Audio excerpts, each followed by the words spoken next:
Hello students, welcome to the video tutorial of informatics practices for class 12th. Today we'll be discussing the fifth part of the chapter MySQL revision 2. So in the previous video tutorial students we were having some errors and we'll try to resolve that errors and we'll try to clear the concept between the drop statement and the delete statement. Okay, and also today we'll be finishing this chapter and we'll be forwarding with the next chapter in the next video tutorial. Okay, so let's begin. Here is my MySQL interface and we are going to start it by entering the password. So we have started it, and now usually what we do is we first select the database. Okay, so first of all we'll check for the databases. Show databases, semicolon, press enter, and here you will see the names of the databases. Okay, so we were working on the school database, so we'll be using the database school. So you will write use school, and let's move forward. The database is changed now. Now let's try to see what are the tables generated here. Show tables, and here you are having list of tables. Okay, so basically there are three tables here: student, student 1 and student 2. So already we have worked on the two tables, that is student and student 1. So let's first try to understand the difference between the drop command and the delete command. Okay, so first of all let's see what is there in our student 1 table. So we will select asterisk from student 1. Okay, semicolon, and here you go. Here are the entries in the student 1. So you can see that this table is not empty and there are contents in this student 1 table. Okay, now let's also try to find out what are the contents inside the student 2 table. So the command will be select asterisk from student 2. Okay, then press semicolon, press enter, and here you are seeing empty set. Okay, so basically there is no record inserted in the student 2 table. Okay, but still we can see the structure of that student 2 table because the table is already created, though the values are not inserted inside it, no records are inserted inside it, but still we can check whether the structure of the student 2 table is there or not. Okay, so to check the structure, obviously we are going to write describe student 2. Okay, press enter, and here you will see that there are two fields inside this, that is the name field and the age field. Okay, the data type is given and rest of the entries you can see. Okay, so basically you can say here that student 2 is also existing, though the values are not inserted, but the student 2 is there in this database. Okay, now suppose if we are trying to drop this student 2 table. Okay, if we will drop the student 2 table, then the existence of the student 2 will be removed from this database. Okay, and if you are going to use the delete command, what it will do, it will keep the fields with you, but the entries inside the field, that is the records inserted inside the field, will be removed. Okay, so let's try to drop this table first. Okay, we will write drop student 2. Okay, press semicolon, and now press enter. So with the drop you need to use the table also, drop table student 2, press enter, and now see query. Okay, 0 rows affected. Okay, so basically what you have done here, that you have dropped this table and now the existence of the student 2 table is removed from the database.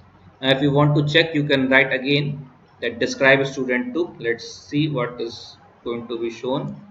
Describe student 2, and here you go. See, error 1146, table school dot student 2 does not exist. Okay, why this is showing? Because just now you have dropped this student 2, and as soon as you are going to issue this command, that drop command, then it is going to remove the existence of that table from the database. Okay, so this is for the drop statement. Now let's check what is the use of the delete statement. Okay, now first of all let's go to our student 2 table and see the contents. So you can write select asterisk from student 2, the student 1, sorry, student 2 we have dot already. Okay, so select asterisk from student 1, press enter, and see this is not empty, it is having some values. Okay, now let's issue a delete command here. Okay, and let's try to understand the difference. So we are writing delete, and for deleting all the inserted records, you can directly write delete from the name of a table, that is the student 1, delete from student 1, semicolon, and press enter. See, it is shown query okay, 5 rows affected. Now let's see what are the records inserted inside student 1. Issue the same command as we have previously issued, select asterisk from student 1, press semicolon. See, now it is showing the empty set. That means all the inserted records from the particular student 1 table has been removed. Okay. Now, as in the previous table, what we have done, we have dropped the table, so the existence of the table was removed. Now let's see whether this table is existing or not. So we can see by writing this show tables.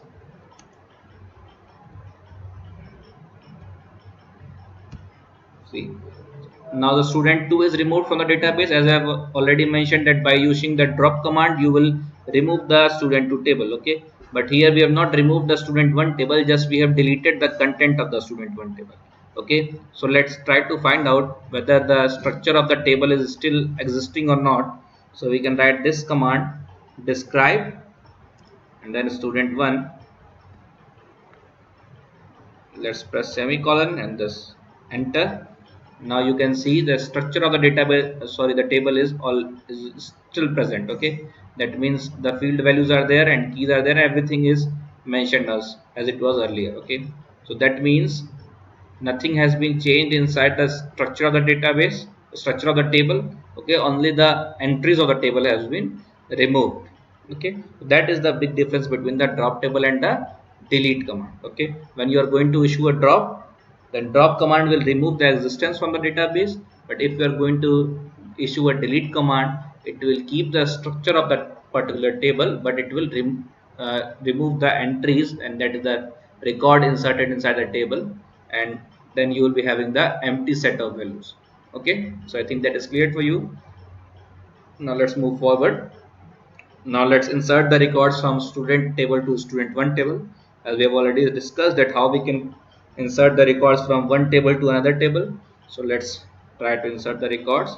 Insert into, why we are inserting, because we have already deleted all the inserted values from the student 1, sorry, student 1 table. Yes, so we are going to insert again the values of student table into the student 1 table. Okay, so insert into student 1, then select asterisk, that is all the values from student, press semicolon and press enter. Okay, so now it is showing query okay, 5 was affected and records are 5 now. Now you can check, select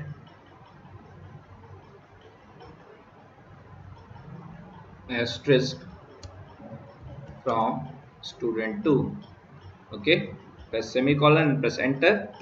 Now see, table school dot student 2 doesn't exist. Okay, student 2 we have already deleted, so this is student 1. So press select asterisk from student 1.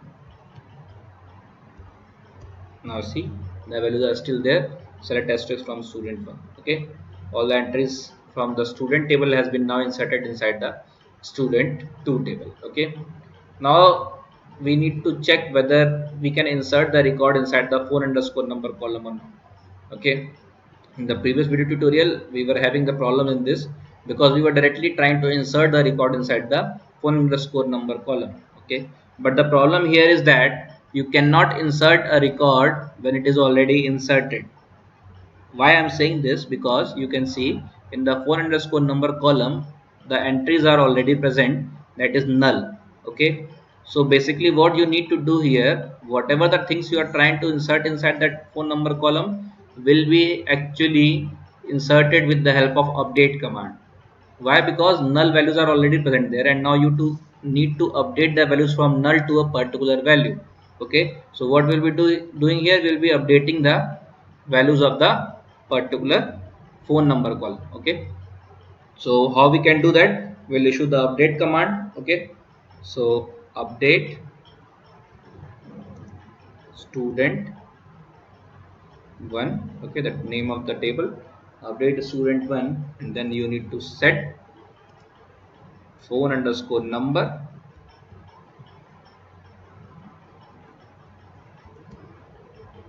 Phone underscore number is equals to,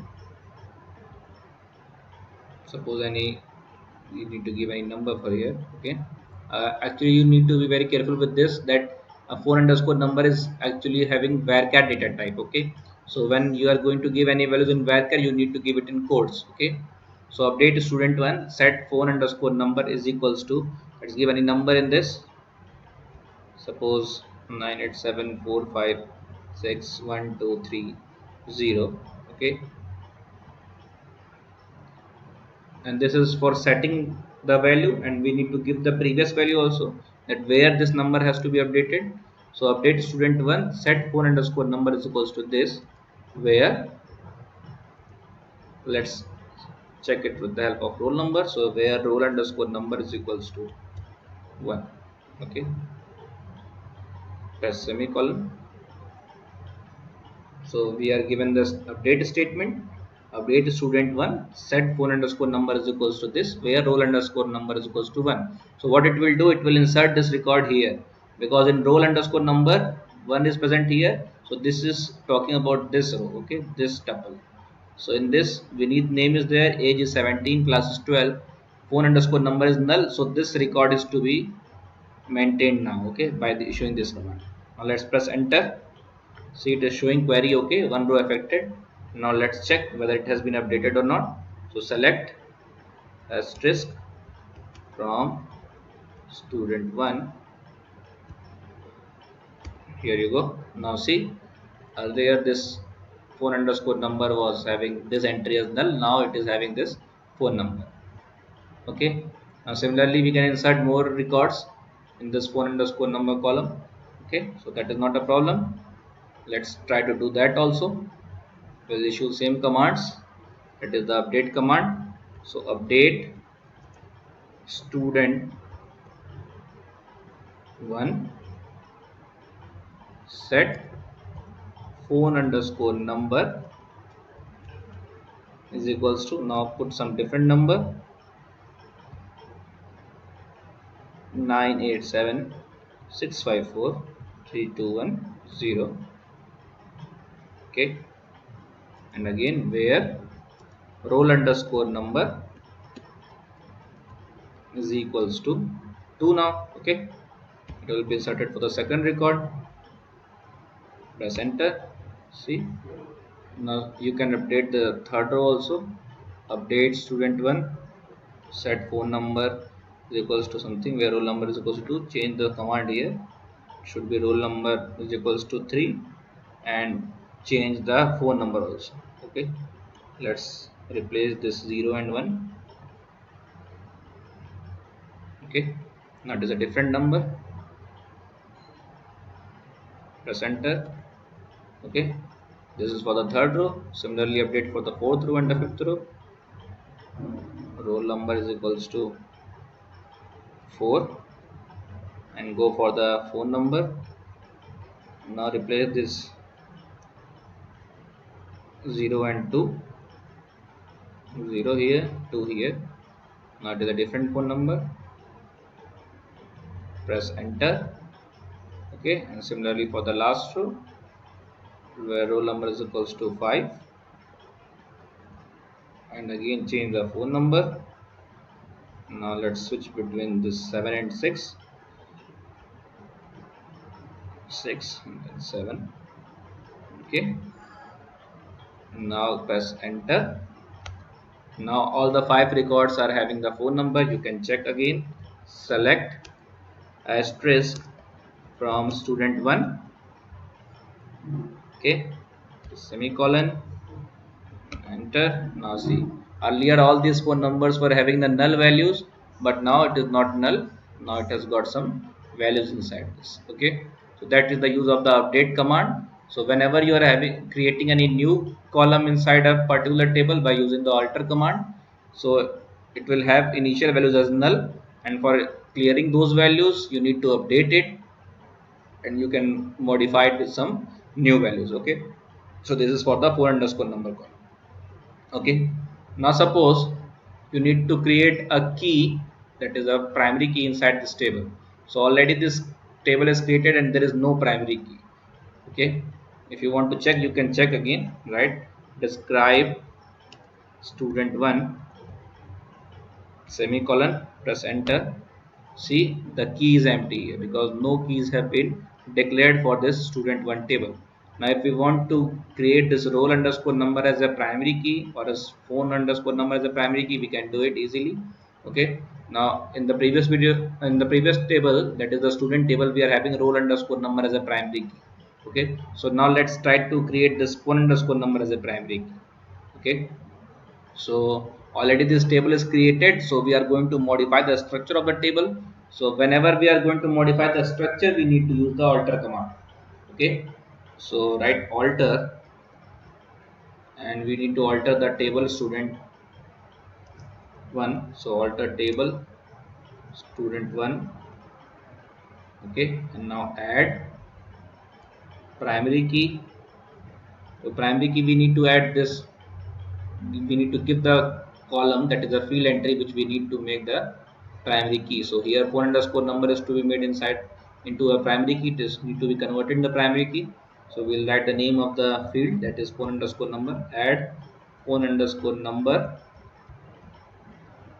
okay, and we need to use the primary key there, okay. So let's see whether this task can be done easily or not. So only we need to add the alter table command, okay. Alter table student 1, add, then the name of the column, actually that the primary key first, add primary key, and then the name of the column, okay. So phone underscore number,